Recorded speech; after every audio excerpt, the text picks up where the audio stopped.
Bonjour à tous et bienvenue pour cette nouvelle vidéo. Nous sommes le 24 décembre, c'est Matt et nous sommes donc dans l'ultime vidéo de ce calendrier de l'Avent.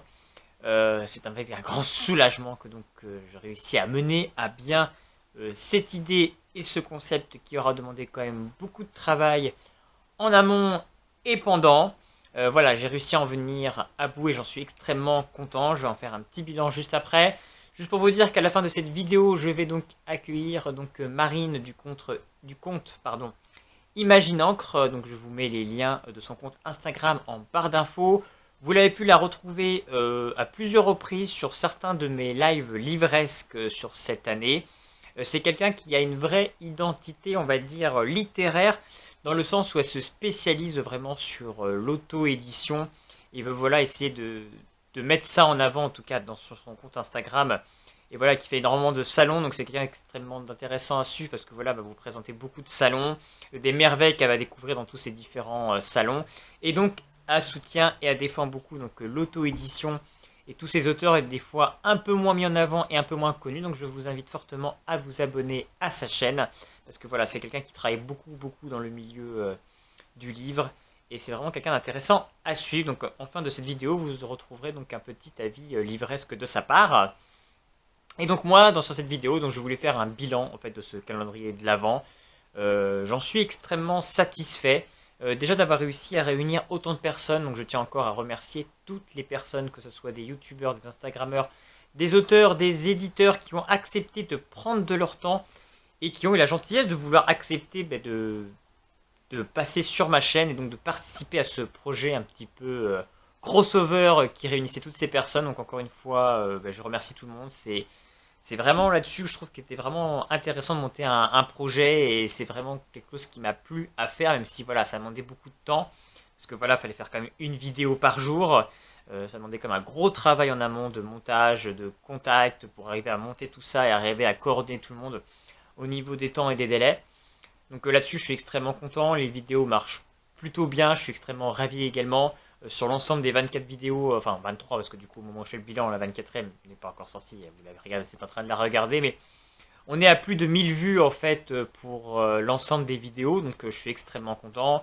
Des gens ont suivi bien tous les jours, il y a eu des commentaires également tous les jours, donc ça je suis extrêmement ravi.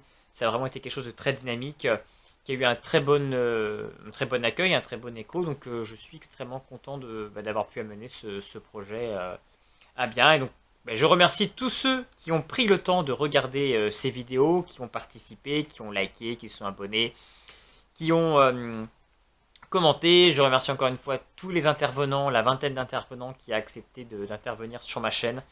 Vraiment merci du temps que vous avez pris pour faire ces vidéos et ces petites chroniques. Nous voilà donc le 24 décembre. Moi je vais donc vous souhaiter à tous un très bon réveillon de Noël. Je pense, même si j'ai des vidéos de prêtes, mais je pense que je ne sortirai aucune vidéo là sur la semaine. Je vais me laisser un petit peu une semaine histoire d'un petit peu de décompresser par rapport à tout ça, à toutes ces vidéos. Et puis je pense que c'est pas forcément la période où il y a le plus de gens qui sont aussi sur YouTube, donc ça sert pas forcément à grand chose de sortir des vidéos.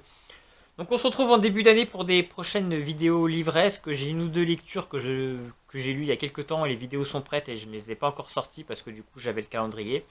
Donc elles sont prêtes, elles sont tournées, vous les aurez donc en début d'année. Et puis on verra après voilà les prochains projets que je vais mener sur la chaîne l'année prochaine. Donc voilà, donc encore et encore merci à tous, passez d'un excellent réveillon de Noël, joyeux Noël à tous, de très bonnes fêtes, de très bonnes vacances et on se retrouve très bientôt. Et donc je vous laisse avec Imagine Encre pour sa critique de livre et nous on se dit à très bientôt. Bonjour à tous, je m'appelle Marine et je me cache derrière le compte Imagine Encre, un compte dédié aux livres et à l'édition indépendante. Je remercie beaucoup Matt de m'avoir invité dans ce calendrier de l'Avent et j'en profite pour vous présenter Dans l'ombre de Paris, le premier tome de la dernière geste de Morgan of Glencoe. Donc Dans l'ombre de Paris, cela se passe à Paris dans les années 90, dans une France un petit peu différente de celle qu'on a vue en cours d'histoire. En effet, la Révolution française n'a pas eu lieu. Et non seulement la Révolution française n'a pas eu lieu, mais en plus les humains cohabitent avec des créatures féeriques du folklore celtique, comme les Selkis, etc. Donc dans ce premier tome, nous suivons Yuri, une princesse japonaise convoquée à Paris par son père suite à une lettre extrêmement énigmatique. Suite à un voyage riche en péripéties que je ne développerai pas ici, elle arrive à Paris et découvre qu'elle a été fiancée au dauphin de France, ce qu'elle apprécie extrêmement moyennement comme découverte, soyons honnêtes. Et tandis qu'elle apprend à découvrir la cour de France, ses paillettes, ses dorures et ses moins paillettes, soyons honnêtes, on lui laisse un choix. Soit elle reste là où elle épouse le dauphin de France et elle reste/devient une jolie potiche jusqu'à la fin de sa vie. Soit elle prend sa liberté avec cette seule promesse, on vous trouvera et on vous aidera. Je n'en dirai pas plus. Personnellement, moi c'est un premier tome que j'ai vraiment adoré.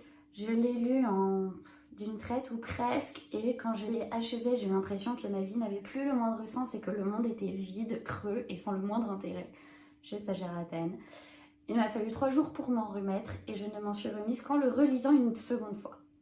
Bon, depuis je l'ai relu d'autres fois, mais vraiment c'est un récit qui m'a pris aux tripes et qui m'a pris au cœur, qui développe un univers extrêmement fouillé, complexe et nuancé, qui gagne également en nuances et en subtilité petit à petit dans les tomes suivants. Il y aura 5 tomes, à ce jour il y en a déjà 3 de sortis, des jolis petits pavés qui grossissent petit à petit, mais qui sont vraiment fabuleux. Ils existent aussi en petit poche, et toute la série sortira en petit poche. Et voilà, que dire de plus? Si, l'autrice est également barde et musicienne, donc toutes les chansons mentionnées dans ce récit, elle les a soit interprétées, soit composées.